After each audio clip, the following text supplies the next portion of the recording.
Bonjour les gens. Alors, écoutez, en ce moment, l'actualité, elle est pas au beau fixe, hein, avec tout ce qui se passe en ce moment. On entend beaucoup de choses, et puis vous avez Israël et puis l'Iran qui est un peu en conflit en ce moment, évidemment. Donc voilà. Alors il y a encore des gens qui disent voilà que c'est l'Iran qui possède la bombe atomique, qui cherche la guerre. Encore une fois, quand c'est pas les Russes, c'est les Iraniens. Quand c'est pas les Iraniens, c'est la Palestine. Quand c'est pas voilà. Mais vous noterez quand même que dans l'histoire, c'est toujours les mêmes qui sont sur le théâtre de l'avant-scène de la guerre. Voilà. C'est-à-dire un peuple un peu plus égocentrique que les autres à mes yeux, pour moi, qui pose problème. Donc voilà. Donc ce sont des gens qui sont très très égocentriques, hein, l'ego démesuré. Ce sont des gens qui ont un déséquilibre, comme je dis, sur la balance mondiale, la balance entre l'équilibre entre l'humilité et l'ego. Ce sont des gens qui ont un fort déséquilibre dans l'égocentrisme par rapport à l'humilité. Ils sont humbles entre eux, on va dire. Donc voilà, ce sont des gens qui sont en train de perdre la main et puis qui veulent par tous les moyens essayer de la garder pour enlever, on va dire, les gêneurs sur leur évolution d'extension territoriale. Vous avez déjà Odessa c'est Israël, hein, c'est la même chose, hein, de toute façon. Odessa en Ukraine, ils sont du côté d'Israël, hein. Donc et puis les Russes qui sont en face, bien entendu. Donc évidemment ils vont vous dire que c'est les Iraniens, les méchants Russes, les mauvais, bien sûr. Donc c'est une guerre, toujours la même chose, une guerre d'égocentrisme contre l'humilité, c'est-à-dire que ce sont des gens qui ont c'est comme on dit, le peuple élu, et puis qui se considèrent comme le peuple numéro 1 du monde, hein, donc voilà. Alors il y a quand même une petite chose qu'on pourrait noter, c'est que quand on est certainement, comme ils le sont, très croyants, à la base c'est de l'humilité. La croyance normalement on doit être humble. Quand on croit en quelque chose, on croit en des valeurs, tout ça, on doit être humble. Donc là, c'est une croyance égocentrique. Donc de toute façon, c'est tout l'inverse. Donc comme j'ai entendu des vidéos il n'y a pas longtemps, ils attendent l'arrivée des Mashiach, hein, évidemment. Hein. De toute façon, c'est logique. Ça fait 2000 ans qu'ils l'attendent, l'Antéchrist. Voilà, donc on n'a pas le droit de nommer l'ennemi, mais moi je suis désolé, au bout d'un moment, si les gens n'ont pas compris, c'est qu'ils comprennent rien. Donc voilà, ça crée des discordes aussi dans les familles, dans votre propre famille, votre conjoint, votre conjointe, voilà. Depuis 2020, quand ils nous ont demandé de nous vacciner avec le vaccin, déjà il y avait des problèmes avec ça. Les gens n'avaient pas compris que c'était de l'ingénierie sociale pour essayer de camoufler la dette et puis pour voir aussi comment que les gens réagissent. Je ne veux pas dire qu'il n'y avait pas de virus, mais enfin je veux dire que pour moi tout ça ça a été fait de toutes pièces. Donc voilà, alors il y avait le coco, ensuite il y a eu la guerre en Ukraine, et puis maintenant c'est avec les Iraniens qui vont prendre le relais. Donc dans tout ça, excusez-moi, mais c'est toujours les mêmes qui sont impliqués. Donc au bout d'un moment, est-ce que les gens se posent des bonnes questions? Alors évidemment, c'est toujours plus facile de se mettre du côté, comme disait Yoda, du côté le plus rapide, le plus facile, le plus séduisant, le côté du capital, forcément, parce que ça nous amène quelques avantages. Mais à force de faire du lèche-cutage à des gens comme ça, vous n'avez rien à voir, et puis vous allez tout perdre. Parce que de toute façon, ces gens-là ne servent que leur cause à eux. Vous avez beau avoir des gens qui sont soumis à ça, au bout d'un moment, si vous ne vous servez plus, on va vous dégager. J'ai été dans une société où j'étais pris un peu en sandwich entre les deux. Il y avait les dirigeants qui étaient un peu de ce bord-là, je le ressentais, et puis qui étaient complices de la wesh-wecherie du bas, de toute façon. Donc voilà. Alors c'est pareil, un wesh-wesh, ce n'est pas un bon croyant. Un bon croyant est humble, un wesh-wesh est égocentrique. Donc c'est... En fait, un wesh-wesh c'est une personne qui est soumise au capital libéral des Américains et d'Israël. Donc voilà, c'est ça qui est en train de se passer. Donc là, pour moi, là, ils sont en train d'essayer de faire un théâtre de guerre pendant ce temps-là, ça se calme un peu aussi ailleurs. Et puis, ils veulent que l'Iran les attaque. Il les attaque. Il est comment un peu comme ça se passe partout, à l'école, dans les foyers, n'importe où. Vous avez de la provocation sans arrêt, du rabaissage. Et puis le jour où c'est vous qui en avez ras-le-bol et puis qui répliquez, on dit que c'est vous le méchant. Donc c'est ça qui est en train de se passer, tout simplement.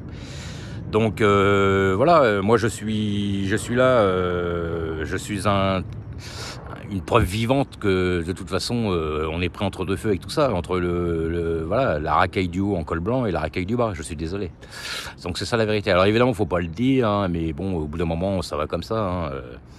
Là le pays il est en train de partir en cacahuète de tous bords. Il nous amène encore des milliers de personnes dans le pays, excusez-moi, mais à quoi ça sert? Il n'y a plus de travail, enfin il y en a, mais bon, dans certains secteurs, des logements il y en a de moins en moins, bon, voilà, les gens ils vont arriver ici, pourquoi faire? Voilà, pourquoi, la question est pourquoi vous nous amenez autant de gens dans le pays chaque année? Alors, on sait très bien que ces gens-là sont la plupart des personnes qui sont de la classe du tertiaire, mais ils ont besoin énormément de main-d'œuvre, d'accord, mais au bout d'un moment, voilà quoi. Donc, qu'est-ce qui se passe? Il y a beaucoup de gens qui arrivent, donc forcément, ça vous fait moins de logements, moins de travail, moins de ceci, moins de cela, plus de problèmes sur le sol français, ou même dans d'autres pays, hein, parce qu'il y a des pays où ça part en couille aussi, beaucoup plus d'insécurité, et parce que quand vous amenez les gens, vous amenez les problèmes qui vont avec. Donc moi, je suis désolé, mais au bout d'un moment, faut arrêter la mauvaise foi et puis dire un peu les choses telles qu'elles sont.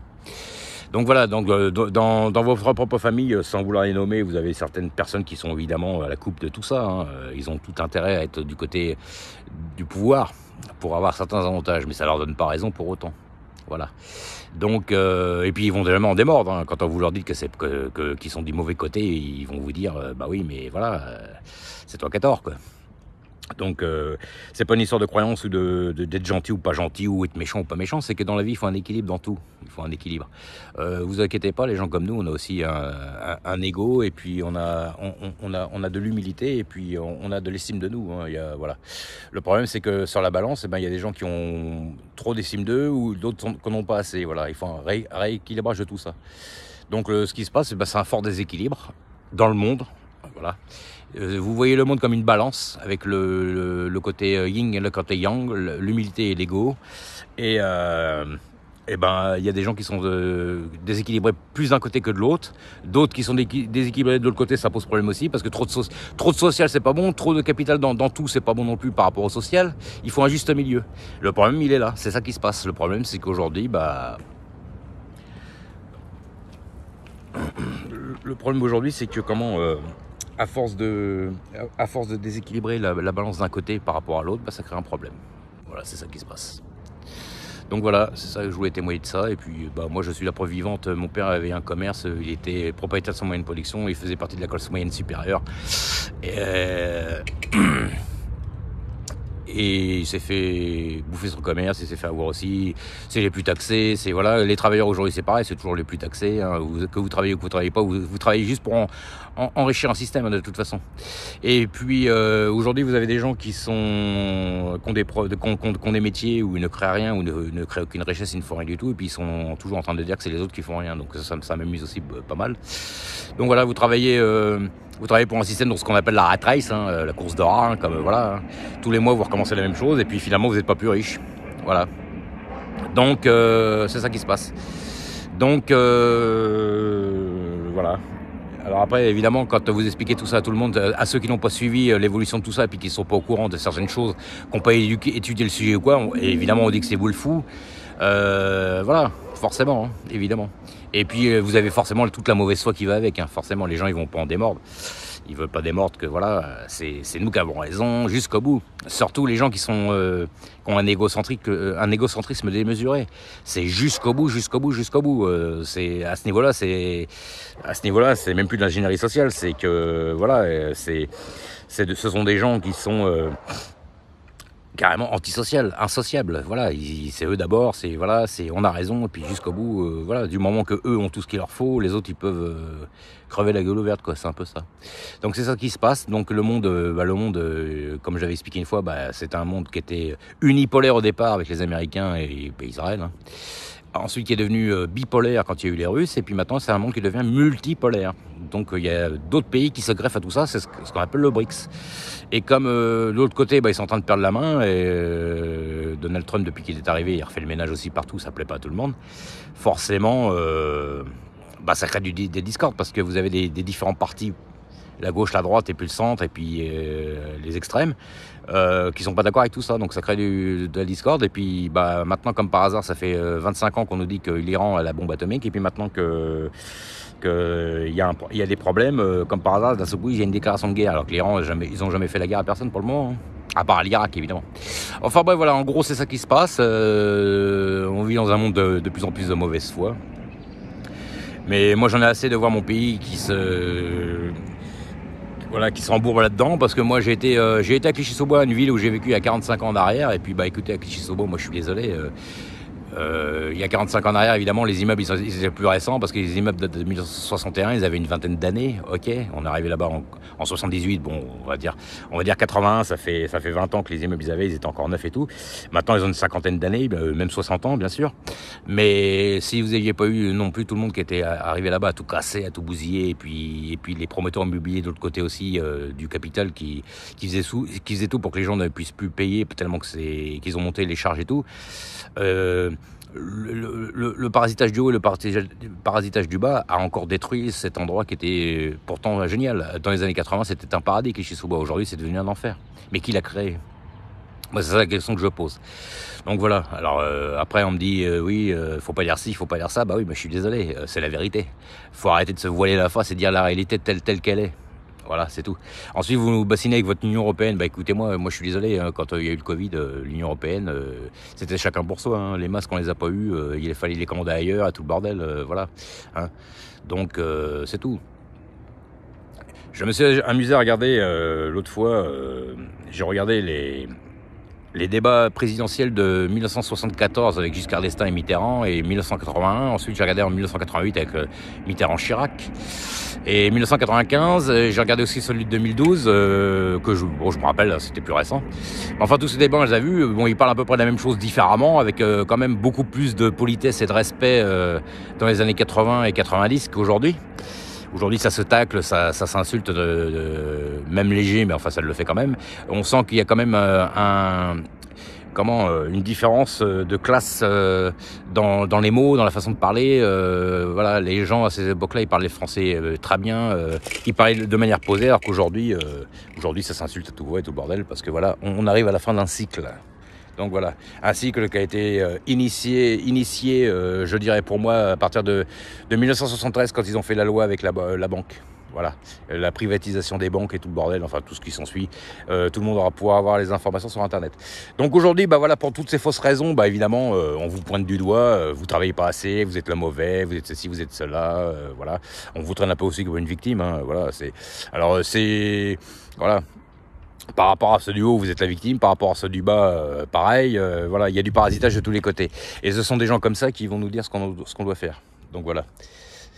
Donc moi, ça me fait doucement rigoler. Hein.